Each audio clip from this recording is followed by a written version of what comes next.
My mom's old voicemail started calling me, but she's been dead for 5 years. It was just after midnight when my phone rang, the sound slicing through the dark like a blade. At first, I thought it was a dream, the kind where your subconscious borrows real noises from the world and twists them into something else. But when I blinked awake, the phone was still ringing. The screen glowed bright against the black of my room. Unknown number. Normally, I'd ignore it. But there was something strange about the ringtone. It wasn't my usual one. It was the old default chime I hadn't used in years. And for some reason, my heart started to hammer before I even picked up. I swiped to answer, my voice hoarse. Hello? Nothing. Just a soft, familiar static. The kind you used to get when someone called from a landline. Hello? I said again. Who's this? The static deepened, a faint crackle. Then, faintly, I heard it, a voice. Hey, sweetheart, it's me. I just wanted to check in. For a few seconds, I couldn't breathe. Because I knew that voice. I'd know it anywhere. It was my mom. The same warm tone, the same soft rasp on the vowels. Every cell in my body recognized it instantly. But my mom had been dead for 5 years. I sat up slowly, pulse pounding. My mouth went dry. Who is this? The voice continued, calm, casual, like we'd just missed each other for lunch. I tried calling earlier, but I think your phone was off. Anyway, I wanted to remind you to eat. Don't skip dinner again, okay? I opened my mouth, but no sound came out. I felt cold all over, like my body had forgotten how to function. Mom, I whispered. There was a pause. A long one. Then, okay, I have to go now. Love you. Click. The line went dead. I sat there for what felt like hours, the glow from the phone screen still burning into my eyes. My brain scrambled for explanations. Prank, glitch, some cruel joke. But the thing that chilled me most wasn't just her voice. It was the message itself. Because I'd heard those exact words before. It was her voicemail, her last one, the one she'd left me on the day she died. When my mom passed away, I saved every voicemail she'd ever left me. I couldn't bring myself to delete them. It felt wrong, like erasing the last pieces of her voice from the world. That final message had come the morning of her accident. I was supposed to meet her for lunch, but I overslept. When I woke up, she'd already left the voicemail. Hey, sweetheart. It's me. I just wanted to check in. I tried calling earlier, but I think your phone was off. Anyway, I wanted to remind you to eat. Don't skip dinner again, okay? Okay, I have to go now. Love you. I must have listened to it 100 times before the funeral. I even backed it up to my computer just in case, but that was 5 years ago, and I hadn't heard it since. The next morning, I checked my call log. There it was, 1:12 a.m. Unknown number. Call duration, 0037, 37 seconds. I replayed it in my head again and again. The timing, the pauses, the tone. Identical. But there was something else this time. Something I hadn't noticed in the original voicemail. The background. In her old message, I could hear faint traffic. She'd been driving when she left it, but last night there was no traffic. Just something else. A faint hum, mechanical, rhythmic, almost like breathing through a machine. I told myself it was just interference. Maybe a spam call, some algorithm pulling audio from my saved messages. That's what I wanted to believe. But when I opened my contacts to double-check, her number wasn't there anymore. It hadn't been in years. I deleted it after the funeral because it hurt too much to see. So how the hell did my phone know her number? And if it didn't, how did she call me? I spent the rest of the day trying to bury the thought. Work helped for a while. Spreadsheets, meetings, the grind of ordinary life drowning out the unease. But as evening fell, I found myself checking the phone every few minutes, waiting for it to ring again. By midnight, my apartment felt too quiet. I'd left the TV on for background noise, but even that didn't help. Every flicker of light in the dark corners made my stomach tighten. Then at exactly 12:47 a.m., my phone buzzed. New voicemail. No missed call this time. Just the notification. One new message. My throat went dry as I opened it. Hi, honey. You weren't home when I called, so I thought I'd leave a message. Are you sleeping okay? I froze. Her voice again. Same tone. Same warmth. But this wasn't the same message as before. This was new. I saw you moved some things around in your room. The lamp's on the other side now, right? It looks nice there. My hands shook so hard I nearly dropped the phone. I scanned the room. The lamp had been moved earlier that day. I'd rearranged my desk that morning. Anyway, she continued, don't worry about me. I'll always find a way to check on you, okay? then a pause, a faint sound, like someone exhaling right next to the mic. He says hi, by the way. Click. I stared at the phone, the world narrowing to a pinpoint. Who was he? I replayed it, listening for clues. The words sounded normal, but the longer I listened, the more wrong it felt. The pauses, the faint static, the strange distortion just under her voice. And then, when I boosted the volume, I heard it. A whisper, faint, male. Just before the message ended. You shouldn't have moved the lamp. I didn't sleep. Every sound in the apartment made me jump. The hum of the refrigerator sounded like breathing. Shadows stretched too long under the door. At one point, I swore I heard faint footsteps in the hallway. Slow, measured, stopping just outside my bedroom. I told myself it was just exhaustion. Stress, ghost stories I was writing in my own head.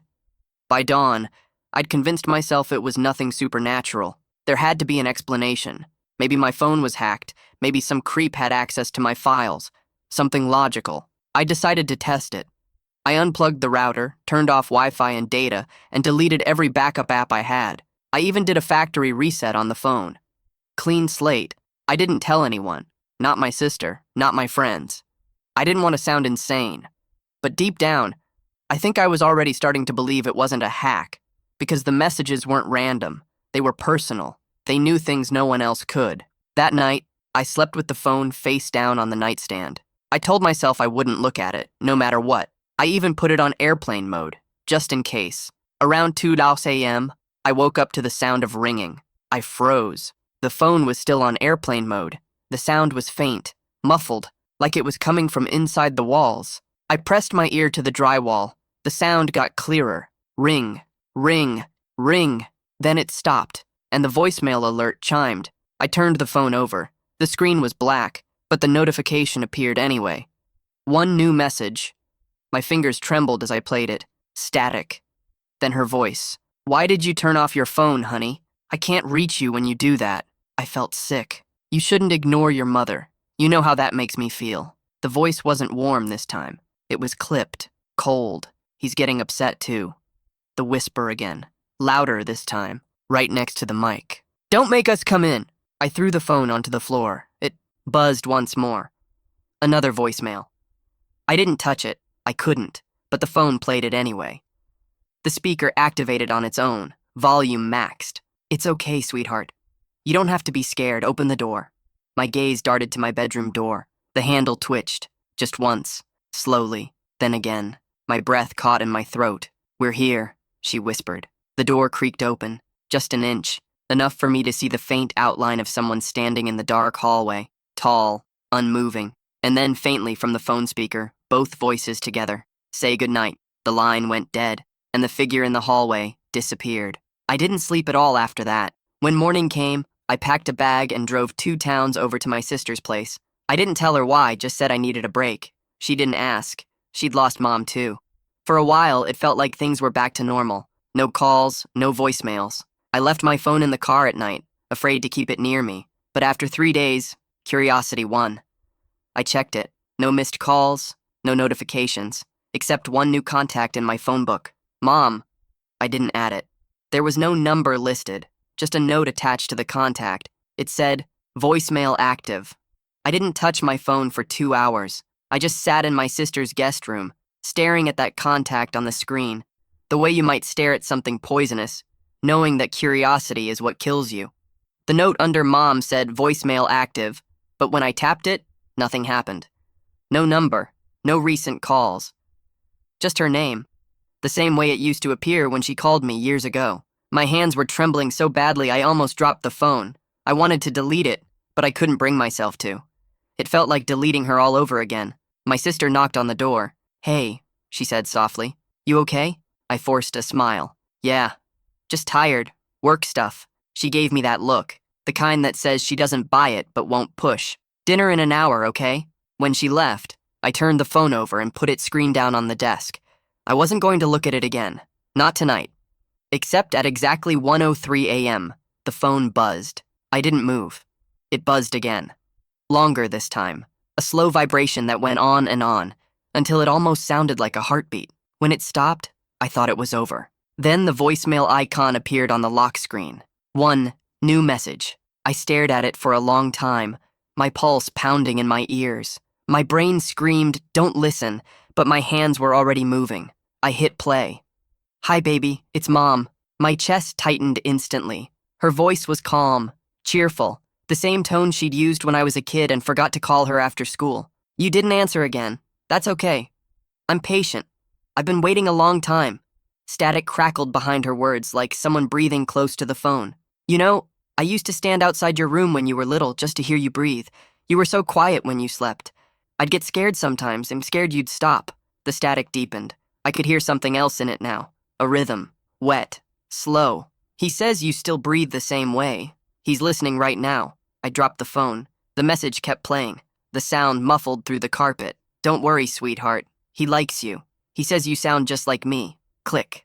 I don't remember turning the lights on, but when I looked up, the whole room was bright. My reflection in the window looked pale and distorted. I could feel my pulse hammering under my skin like something was trying to claw out. I picked up the phone with shaking hands and hit save audio. I wasn't crazy. If I could prove the message existed, maybe someone could explain it. A glitch, a hack, anything. But when I opened my voicemail folder, it was empty. Not just the new message, all of them. Every saved voicemail, including the original one from the day she died, was gone. Deleted. Even the voicemail option in my phone settings had vanished. That's when I realized the message I'd just heard wasn't stored anywhere. It didn't come from anywhere. It just appeared. The next morning, I tried to rationalize it. I told myself my brain was breaking down from stress, maybe auditory hallucinations. I worked remotely, barely talked to people anymore. Isolation does things to you. So I did what anxious people do. I Googled it. Phantom voicemails from deceased loved ones. Hundreds of posts came up. Stories about people getting calls from disconnected numbers. Old voicemails replaying on new phones. A few even mentioned messages that changed over time. But one story caught my eye. A thread from 2017. A man in Ohio had reported voicemails from his dead wife's number. The recordings always started with her voice, then gradually warped into something else, something whispering beneath her words. He uploaded one clip before deleting his account. I clicked it. The file began with a woman's voice, calm and sweet. "Hey, honey, I'm home." Then the distortion started. Faint at first, then clearer. A second voice, male, deep and hollow, whispering something that sounded like a name. I listened closer, turning up my volume, and I froze. It was saying my name. That night, I couldn't stop thinking about it. Every creak in the house made me flinch. My sister's old place was full of those noises, the kind of soft, settling sounds that feel almost alive when you're alone with them. Around midnight, I went to the kitchen for water. The floorboards creaked under my feet, the air cool against my skin. That's when I heard it. A faint click. My phone. It was sitting on the counter where I'd left it, screen lit, speaker active. A voice was playing softly. I stepped closer, heart racing. It was my mom again. "I know you don't believe me," she said gently. "That's okay. You will." I reached for the phone. "He's coming to show you." Static burst through the speaker, harsh, electric. Then, beneath it, faint but unmistakable, the sound of footsteps. Slow, heavy, getting closer. But they weren't coming from the phone. They were coming from the hallway. I turned slowly toward the sound, every hair on my neck standing up. The steps stopped right outside the kitchen doorway. And then, knock. Just one. Soft, deliberate. Knock. The kind of knock that means I know you're in there. I backed away, my hand shaking so hard I dropped the glass. It shattered, water spreading across the tile. "Laura!" I called out, voice cracking. No answer. I looked toward the hallway again. Someone was standing there, a tall, dark shape just outside the light's edge. Unmoving. Faceless. And then, from my phone speaker, my mother's voice again. "Don't look at him, sweetheart. Just let him listen." The shape tilted its head, slow and unnatural, like it was studying me. "He likes the sound of your heart," she whispered. I could hear it now, not metaphorically, but literally. The sound of my heartbeat echoed in the room, amplified through the phone speaker. And then, as if reacting to it, the shadow began to move. It didn't walk. It folded, slipping forward like a frame skipping in a film reel, closing the distance between us in jerky, impossible movements. I stumbled backward until I hit the counter. The shadow was halfway across the room now, still flickering like bad reception. The phone crackled. "It's okay, baby," she said softly. "He just wants to say hi." The voice began to distort again, melting into something deeper, harsher. "You shouldn't have saved me." The lights flickered, then died completely. I ran. I didn't stop running until I was outside, barefoot in the driveway, the cold air biting my skin. The house behind me was silent, dark. My sister's bedroom light stayed off. For a long time, I just stood there, shaking, trying to breathe. My phone buzzed once in my hand. I almost threw it away, but I looked. New voicemail. No number listed. No timestamp. I hit play without thinking, bracing myself. But this time, it wasn't her voice. It was mine. "Hey, it's me. Just wanted to check in. I think I messed up. I think she's still here." Then a sound like someone laughing softly, just under my voice. "Don't worry," my own voice said. "We'll call again soon." Click. The phone went dark, and from inside the house, I heard my sister scream. When I heard Laura scream, I didn't think, I just ran, barefoot, freezing. Adrenaline drowning out the pain from the gravel cutting into my feet. I tore back into the house, the front door swinging wide behind me, and for a moment everything was silent again. Too silent. "Laura?" I yelled. No answer. The kitchen light flickered once before dying completely, leaving only the thin moonlight bleeding through the curtains. My phone was still in my hand, cold as ice. Its screen glowed faintly, displaying one line of text I hadn't seen before. "Call in progress, Iwaro01. I froze. It was calling someone. The name on the screen made my stomach drop. "Mom." The timer climbed. "Iwaro02, Iwaro03. Then I heard it. A soft, wet breathing sound. Not from the speaker, but from behind me. I turned slowly. Nothing. Just the kitchen, the broken glass on the floor, and that faint hum from the refrigerator that suddenly sounded too rhythmic, too alive. The phone vibrated in my hand, louder now, the speaker crackling with static. I brought it to my ear. "You left her alone." My blood turned to ice. "Mom?" I whispered. "What did you do?" She shouldn't have screamed. The sound that came after wasn't human. It was low and deep, like something growling through the wires. I dropped the phone and ran toward Laura's room. The door was half open, swinging slightly with each step I took. "Laura!" I pushed it open. Her room was empty. The bed was unmade, the window wide open, curtains blowing inward. The cold air carried the faint smell of something metallic, like blood and old coins. Then I saw the phone on her nightstand. It wasn't hers. It was mine. I blinked, confused. My phone was supposed to be in the kitchen where I dropped it, but here it was, screen glowing faintly. The call timer read 05:47, and the voice on the other end whispered, "Come outside, sweetheart." The street was empty when I stepped out, the kind of emptiness that feels deliberate. Even the crickets had stopped. My breath came out in clouds, visible in the moonlight. "Laura?" I called out again, quieter this time. The only sound was the faint buzz of a streetlight at the corner. Then my phone vibrated again. A new voicemail. I didn't want to listen, but my thumb moved before my brain caught up. "Hi, honey," my mom's voice said. "I see you." My pulse spiked. "You shouldn't have brought her into this. She wasn't supposed to hear me." Static warped the next few words. I could barely make them out. "He likes her, though.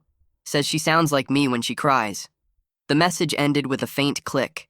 Then, so soft I almost missed it, another voice whispered in the background. "Behind you." I turned instinctively, heart slamming against my ribs. For a split second, I saw her, Laura, standing in the middle of the street barefoot, wearing her nightgown. Her hair hung in front of her face, and her head twitched slightly, like something was jerking it by invisible strings. "Laura!" I shouted, running toward her. She didn't move, didn't react. When I got closer, she finally raised her head. Her eyes were open, wide and unfocused, pupils dilated until they swallowed the irises. Her lips parted, and when she spoke, her voice wasn't hers anymore. "He says hi." Then her mouth stretched wider, unnaturally wide, and from her throat came the same sound I'd heard on the recordings, static and breathing, tangled together. I stumbled back, terrified. "Laura, please!" Her body convulsed once, twice, then went still. She blinked, eyes clearing like someone flipping a switch. What happened?" she whispered. I grabbed her shoulders. "We're leaving. Right now." She nodded weakly, too dazed to argue. We got in the car and drove. I didn't care where. I just needed distance. But after a few miles, I realized something impossible. My phone, the one I swore I left in her room, was sitting in the cup holder, screen black. I hadn't brought it. By the time we reached a motel 2 towns over, Laura had fallen asleep in the passenger seat. She looked pale, her breathing shallow but steady. I parked, carried her inside, and locked the door behind us. I didn't sleep. I just sat by the window staring at my phone. It hadn't buzzed again, but I could feel it. That wrong kind of silence, the kind that means something is waiting. At 3:12 a.m., the screen lit up, unknown number. I didn't answer. It rang 12 times, then went quiet. A few seconds later, a voicemail alert. I waited, my hand shaking, before pressing play. Static, then her voice again, softer now. You can't run from us. You brought me here. A pause. He's almost done. My voice cracked. Done with what? She didn't answer, but the static grew louder, distorting into something like a low hum, and beneath it faintly I could hear my own voice whispering, "It's okay, let her go." I dropped the phone, stumbling back like it had burned me. It hit the floor and kept playing. Do you remember the hospital? I froze. The machines, the beeping. You said you couldn't listen anymore. My chest tightened. Stop it. So you turned them off. No. And you said it was mercy.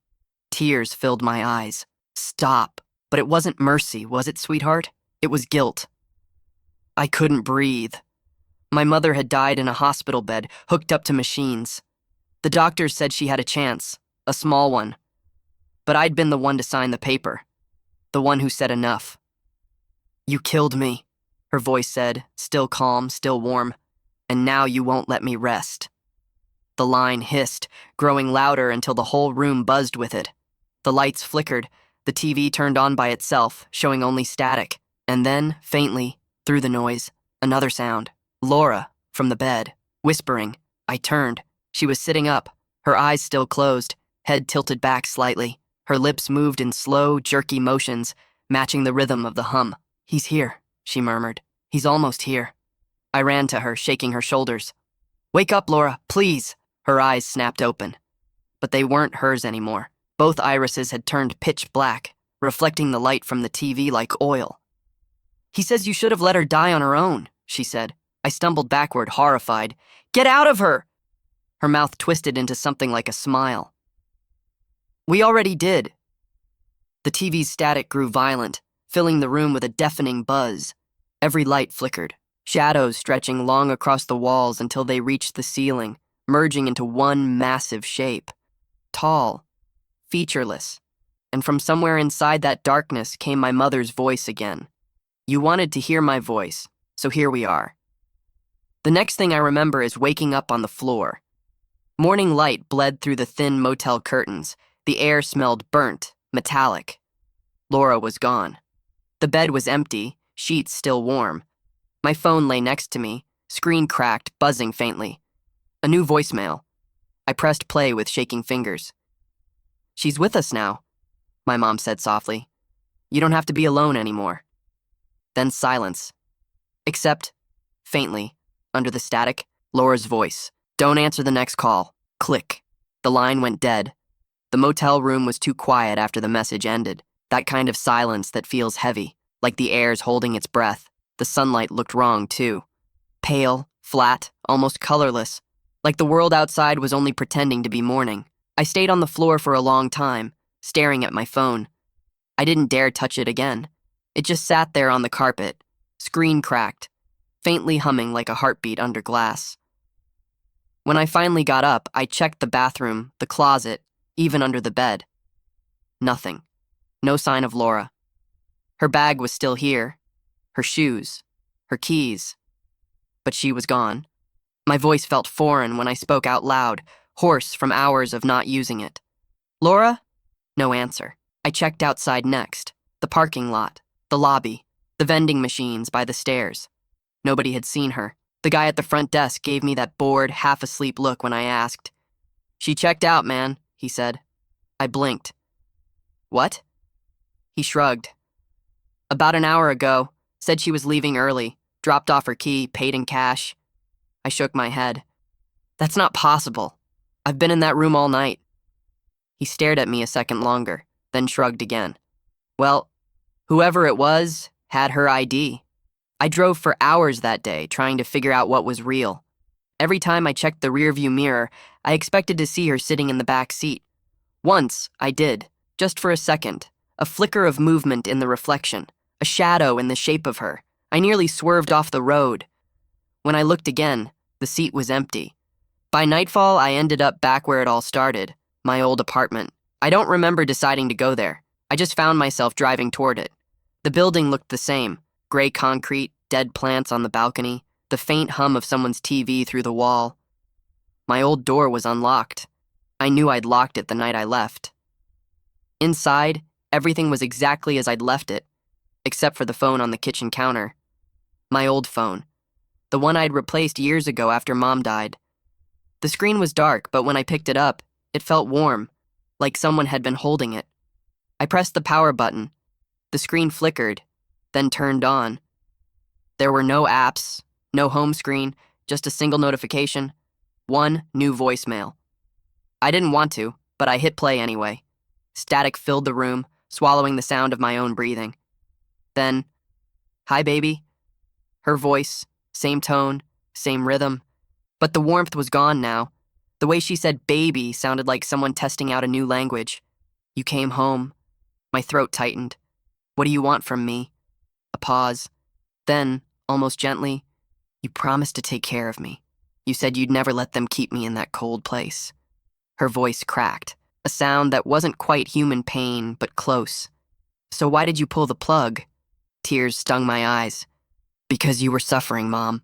"I was waiting," she said. "You didn't wait long enough." The line hissed louder now, like someone breathing through a vent. "But that's okay. He's helping me now." My stomach twisted. "Who is he?" "The one who was there when I stopped breathing," she whispered. "The one who listened when you didn't."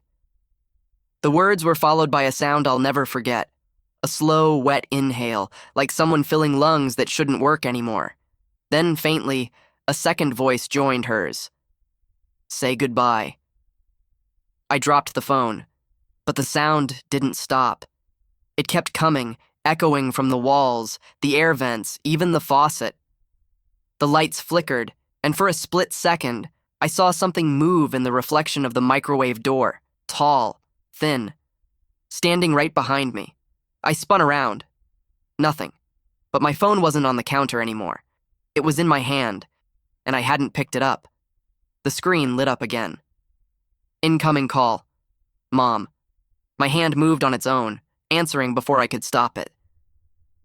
"You shouldn't have come back," she said. "He's almost here." The kitchen light buzzed violently, popping like a gunshot. Darkness. And in the dark, a sound like footsteps dragging across the tile. "You wanted to hear me again," she whispered, her voice right next to my ear now. "Now you'll never stop hearing me." I woke up on the floor again, hours later, sunlight cutting across the room. My phone lay beside me, dead. The battery had melted slightly around the edges, the screen burned black. I thought it was over. Until I heard the knock. 3 slow taps on the door, then a voice. "Hey, it's Laura. Open up." My blood went cold. I crawled to the door but didn't open it. My sister's voice came again, soft, familiar, but off. "Come on. You said we'd leave together." I pressed my forehead against the wood. "You're not Laura." A low chuckle. "She said you'd say that." Silence stretched for several seconds. I could hear faint scratching against the door, like fingernails dragging down it. Then, from somewhere deeper inside the apartment, my mom's voice whispered, close and clear. "Let her in, sweetheart. She brought him with her." That night, I didn't sleep. Every light in the apartment stayed on, but the shadows still felt thicker, moving just beyond the corners of my vision. At 2:34 a.m., the power went out. The room plunged into black, and in that black, the phone started ringing. I didn't move, didn't breathe. The sound wasn't coming from the phone I'd melted. It was coming from all around me. The walls, the floor, The air, everywhere. Pick up, she said. Please. Then, from behind me, in a voice that was both hers and mine, don't make him wait. When the power came back, I found myself standing in front of the mirror. I don't remember getting up. I don't remember walking there. But I was holding the phone again, perfectly intact. The reflection in the mirror wasn't quite right. My eyes looked darker. My mouth was smiling even though I wasn't. And over my shoulder I could see her, my mom, smiling the same way. Almost done, she whispered. Just one more call. The mirror trembled. Or maybe it was my reflection. I couldn't tell anymore. The air around me pulsed, slow and rhythmic, like a heartbeat outside of a body. My breath came in uneven bursts. My reflection didn't breathe at all. Behind me, my mother's reflection stood motionless. I could feel her there, close enough to touch, her faint perfume, lilac and antiseptic, filling the air. The smell from the hospital. She smiled, her lips barely moving. He's ready now. My voice cracked. Who is he? The one you called when you ended me. A low hum filled the room. My ears popped like pressure dropping before a storm. He was listening through the machines, she said. When you shut them off, he found silence. And in silence, he found you. I staggered backward, shaking my head. You're not real. Her smile widened. Neither are you. Then the reflection blinked, but I didn't. I stumbled toward the bathroom door, but it slammed shut. I slammed my shoulder into it, shouting, Stop! You brought us back, sweetheart. You never let go. Her voice layered. Hers, mine, Laura's, all speaking at once. So we came home. The lights went out again. The darkness wasn't just absence. It moved. I felt something brush past my arm, cold and damp. Then a whisper pressed against my ear. Pick up the phone. The phone in my hand buzzed. The screen flickered to life. Incoming call. Mom. I stared at it, my thumb trembling over the screen. I didn't want to answer, but the longer I waited, the louder the buzzing grew, until it wasn't just sound, it was inside me. I pressed accept. At first there was nothing, just static, soft and distant. Then, it's time to finish what you started. The voice wasn't hers anymore. It was lower, distorted, like two voices speaking over each other. One human, one not. She's waiting where you left her. My stomach twisted. Where I left who? Your mother, your sister, yourself. The call ended. The phone went dark again, but on the cracked screen, words appeared, written in faint white text that shouldn't have been there. Voicemail access restored. Play message. Without touching anything, the message began to play. Hey, sweetheart, it's me. I just wanted to check in. The first voicemail. Her real one. The one from the day she died. Except it wasn't the same anymore. The pauses were longer, the tone colder. You never came to see me after I called. I waited in the car for you. You were supposed to meet me, do you remember? I did. I remembered oversleeping, showing up 2 hours late. I remembered the flashing lights, the ambulance, the sound of the paramedics saying it was too late. You didn't pick up, she whispered. You never pick up. Static rose again, almost drowning her voice. He says it's okay. You can still answer. Just come back. The sound warped, deepening until the phone vibrated violently in my hand. I dropped it. But instead of falling to the floor, it stayed suspended midair, humming, glowing faintly red. The reflection in the mirror twisted. My mother's image flickered. Tall now, her limbs stretching unnaturally long, her face blurring into a dark void where her mouth should be. The voice came from everywhere at once. Answer. The suspended phone started ringing again. This time, the caller ID read, me. The reflection smiled. You're almost there. The ringing stopped. The voicemail began automatically. It was my own voice again. I'm tired of running. I think I understand now. Pause. She's not trapped. I am. Static swallowed the words. Then, let's trade. The air went still. For a long moment, nothing happened. Then the mirror rippled like water. My reflection's eyes moved on their own, staring directly into mine. I took a step back. It took a step forward. The rippling spread outward from the glass, filling the air, distorting the walls and ceiling until the whole room shimmered like liquid. And then, the reflection smiled and reached through. Its hand came out first. Pale. Thin. cold. Fingers like porcelain soaked in ice water. I stumbled back, screaming, but another hand caught my wrist, my own, from inside the mirror. I pulled away, but the grip was stronger than anything human. The reflection leaned forward until its face pressed against the glass. "You called her back," it whispered. "You have to take her place." I felt something crawling under my skin, a vibration that wasn't sound, like my blood was humming. My reflection's eyes turned black, the same oily color I'd seen in Laura's. "Don't fight it," it hissed. "She misses you." The glass cracked, one fracture, then another. I screamed and ripped my arm free, falling backward as the mirror exploded into 1,000 shards. Silence. Then, slowly, every shard began to move. Not fall, move. Each piece floated off the ground, spinning in the air, and in each one I saw her face, my mother's, smiling. "Almost done," she said from 1,000 tiny mouths. Then the shards rushed toward me. I woke up outside. The air was cold, the pavement wet. My car sat idling nearby, headlights cutting through a fog I didn't remember driving into. My phone was on the ground beside me. It buzzed once. A voicemail notification. I pressed play, hands trembling. "Hey, sweetheart, it's me." Her voice again. "You made it. You're here now." I looked around. The road was empty. No houses, no lights, no sound. Just the endless gray mist. "He's so proud of you," she whispered. "Where am I?" I choked out. "Home." Static rose again, and through it came a sound I hadn't heard in years. A steady, rhythmic beeping. A heart monitor. "It's okay," she said softly. "You didn't wake up."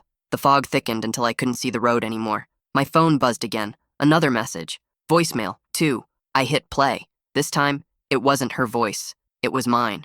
"If you're hearing this," I said, "don't pick up the call. Don't answer any unknown numbers. Don't listen to her voice.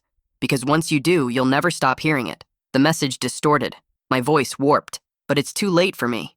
Static swallowed the recording, then faded into silence. For a long time, I just stood there, staring at the phone, listening to the faint echo of my own heartbeat slowing in my ears.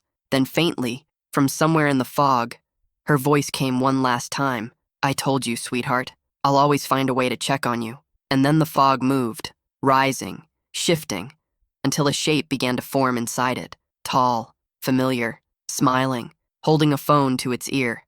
The fog moved like it was alive, curling, breathing, pulsing in rhythm with my heartbeat. The shape inside it grew clearer. A person. No, not a person. Something shaped like one. It stood just far enough away that I couldn't see its face, only the outline. Tall, slightly bent forward, as if it were leaning to listen. It was holding something to its ear. A phone. I don't know how I knew it, but I could feel it was her. My mother. The way the air changed when she used to walk into a room, the faint hum of her perfume, that impossible warmth that somehow still reached me through the cold. Only now that warmth was wrong, rotten, too still. The fog around the figure began to pulse, expanding with every exhale I didn't hear. "Sweetheart," she whispered. The voice came from everywhere, from the fog, from the air, from inside the phone in my hand. I couldn't move. My body felt weightless and heavy all at once. The ground beneath me hummed, and the beeping sound, the one I'd thought was just an echo, grew louder, steadier. Beep, beep, beep. It was slow and mechanical, the same rhythm as a heart monitor. I looked down. My phone screen was glowing. The wallpaper wasn't my own anymore. It was a grainy hospital room. A bed, tubes, wires, machines, someone lying still under the sheets. Me. I dropped the phone.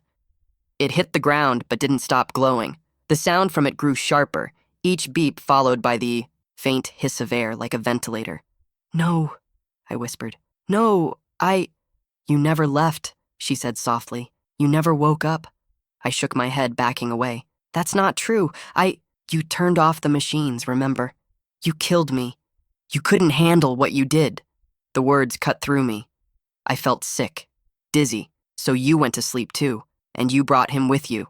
The fog pulsed again, and for the first time, I saw movement behind her, shapes in the mist, dozens of them, all standing in perfect silence, all holding phones to their ears, and every phone glowed faintly red. I tried to run, but the fog thickened, clinging to me, pushing me back toward the figure. "Mom, please," I said, voice breaking. "I'm sorry, I didn't know." "I forgive you, sweetheart," she whispered. But he doesn't. The air shifted. The fog behind her began to rise. Something enormous was unfolding within it. Arms, limbs, but wrong. Too many joints. Too long. Each movement rippled the air like water. The heart monitor tone sped up. Beep, beep, beep, beep, beep. "He's coming through the signal," she said. "Through the sound. Through the guilt." The fog creature stepped closer. Its body shimmered like static, its form constantly changing. Sometimes I thought I saw faces in it. Laura's, my mother's, even mine, all flickering in and out like ghosts caught in bad reception. I stumbled backward until I hit something solid. A wall. Except there shouldn't have been one. There was no wall in the middle of the road. The wall rippled under my hands like glass. When I turned around, I saw a reflection. The hospital again. But this time I wasn't standing on the road. I was in the bed, pale, still. Machines breathing for me. And next to me stood Laura, eyes hollow, holding my hand. She whispered something, but I couldn't hear her through the glass. Then she reached for the power switch on the life support machine. "No!" I screamed, slamming my fists against the glass. "Don't!" But she couldn't hear me. The fog pressed close behind me, cold hands brushing my shoulders. My mother's voice was right against my ear now. "It's okay. You did the right thing for me. She'll do the right thing for you." The machine in the reflection began to slow. Beep, beep, beep. "Let go," she said. The glass started to crack. The fog poured through the fractures like smoke, wrapping around me, pulling me backward into the dark. I clawed at the surface, screaming, but it was like drowning in air. "Let go," she said again. "Come home." And then, silence. No heartbeat, no breath, just the soft hiss of static. When I woke up, the room was bright and cold. I was lying in a hospital bed. Machines were humming softly beside me. My hand was in Laura's. Her eyes were red, face streaked with tears. "Oh my God," she said when she saw me. "You're awake." I wanted to speak, but my throat was raw, every word caught behind a heavy fog in my head. "How long?" I croaked. 3 weeks, she said. "They said you had a breakdown. She hesitated, glancing at the machines. "You flatlined for a minute last night, but they got you back." My body trembled. I looked at the monitor beside me. Beep, beep, beep. Perfectly steady. For the first time in weeks, I felt relief. Until the room phone rang. It was an old landline, beige and dusty, sitting on the table beside my bed. The nurse at the desk outside looked up, startled. "That line doesn't work," she said. But it was ringing. Slow, deliberate rings. I stared at it. Laura's hand tightened on mine. "Don't," she whispered. "Just don't." But I had to know. I picked up the receiver with shaking fingers. "Hey, sweetheart." Her voice, calm, soft, familiar. "I just wanted to check in." My heart monitor spiked. "He says you didn't stay long enough." Click. The line went dead, but the heart monitor didn't stop. The steady beeps began to warp, pitch bending into static. Laura's voice came faintly, far away. "Mike? Mike, what's happening?" The room tilted. The walls flickered, white, then gray, then fog. The monitor's tone flattened into one long, endless note. And just before everything went black again, I heard her one last time, whispering softly, lovingly, "You never answered my last call." They found my hospital room empty the next morning. The machines were still running. My chart was still on the table, but there was no trace of me. Only my phone, sitting neatly on the bed. A single voicemail notification glowing on the screen. One new message, "Mom." And when the nurse pressed play, all she heard was static, until, faintly underneath it, a voice whispered, "Hi, sweetheart. I just wanted to check in." The end.